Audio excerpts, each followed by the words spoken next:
Today, for the first time ever, I'd like to let Macintosh speak for itself. Hello, I'm Macintosh. It sure is great to get out of that bag. We think a lot of them are going to get into the home, but we like to say they're going to get there through the garage door. People are going to bring them home over the weekend to work on something. Sunday morning, they're not going to be able to get their kids away from them, and maybe someday they'll even buy a second one to leave at home.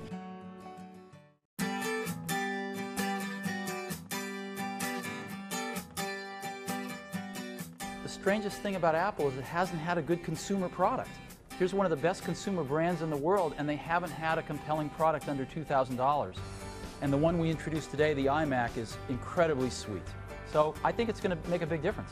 This $1,299 product is faster than the fastest Pentium 2 you can buy. You can go out and buy a 400 megahertz Pentium 2 and this thing smokes it. And so it's amazing. And the market's never had a consumer product this powerful and this cool looking.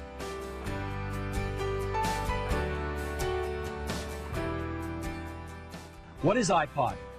iPod is an MP3 music player, has CD quality music, and it plays all of the popular open formats of digital music. But the biggest thing about iPod is it holds 1,000 songs. Now this is a quantum leap because for most people it's their entire music library. This is huge. The coolest thing about iPod is that your entire music library fits in your pocket.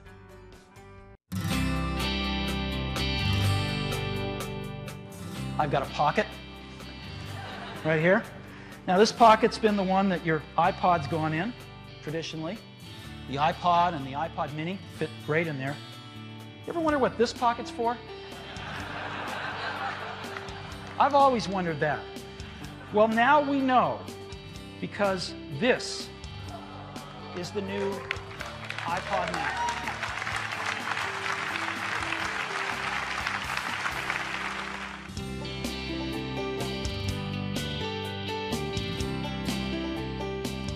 Today, Apple is going to reinvent the phone. An iPod, a phone, and an internet communicator. An iPod, a phone. Are you getting it? These are not three separate devices. This is one device. And we are calling it iPhone.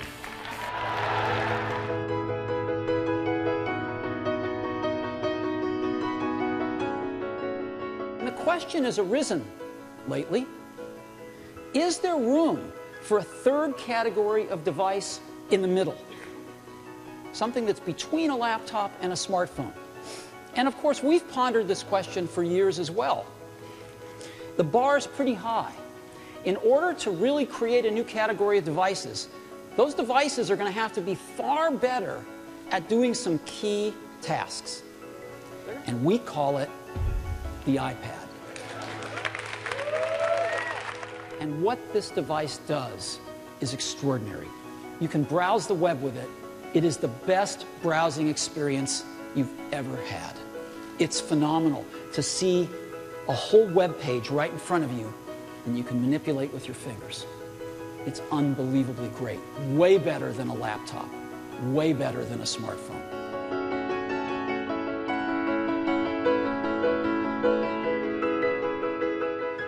For 2010, we're going to take the biggest leap since the original iPhone.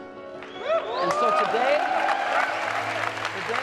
we're introducing iPhone 4, the 4th generation iPhone. Stop me if you've already seen this. Believe me, you ain't seen it. You've got to see this thing in person. It is one of the most beautiful designs you've ever seen. Hey, Johnny.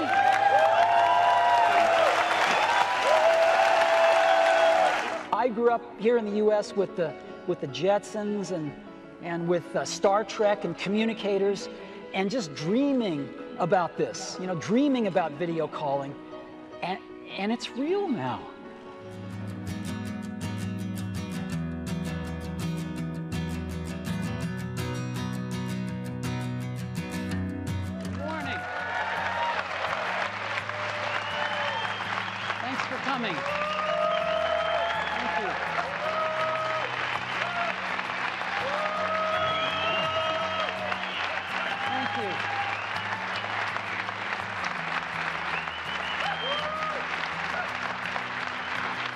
We're going to introduce today iPad 2, the second generation iPad.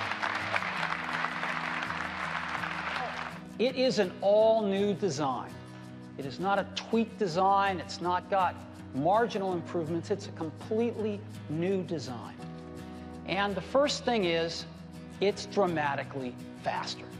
One of the most startling things about the iPad 2 is it is dramatically thinner. Not a little bit thinner, a third thinner. And that is iPad 2.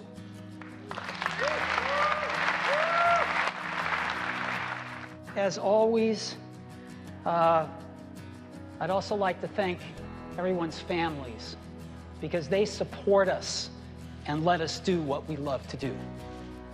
So thank you very much to our extended families out there who make it possible for us to work our tails off making these great products for you.